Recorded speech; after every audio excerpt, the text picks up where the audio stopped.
تو ڈائٹ کے ایشوز ہوتے ہیں اور ساتھ ساتھ اسٹرینتھ اینڈ کنڈیشننگ میں کوئی ٹریڈ مل نہیں ہے, کوئی کارڈیوواسکولر انڈیورنس کو انہینس کرنے کے لیے اکوپمنٹ نہیں ہے. پرائیویٹ سیکٹر کو اس سے انوالو کرنا پڑے گا, گورنمنٹ کو کچھ ٹیکس ریلیکسیشن دینی پڑیں گی, ٹیکس ایگزمپشن دینی پڑے گی تاکہ پرائیویٹ سیکٹر جو ہے وہ سپورٹس میں انویسٹ کریں, اور جو پیسے سپورٹس میں انویسٹمنٹ کی جائے وہ ہماری وہ جو فری ٹیکس ایگزمپشن ہوگی تو پرائیویٹ سیکٹر کو بھی فائدہ ہوگا اور الٹیمیٹلی جو ہمارے ایتھلیٹس ہیں وہ بھی ڈیولپ ہوں گے. بہت شکریہ. غلام فرید ہمارے ساتھ موجود تھے. اس سے پہلے مردان میں ہمیں جوائن کیا ہمارے رپورٹر فضل الحق نے, جن کے ساتھ خان بابا موجود تھے, اور گجرانوالہ سے ہمیں اپڈیٹ کیا شفقت عمران نے. آپ سب کا بے حد شکریہ.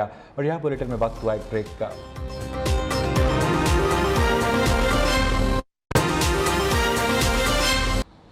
اس کے ساتھ ہی 3 بجے کے بلیٹن میں اتنا ہی. مزید خبروں اپڈیٹس کے لیے دیکھتے رہیے نیو نیوز.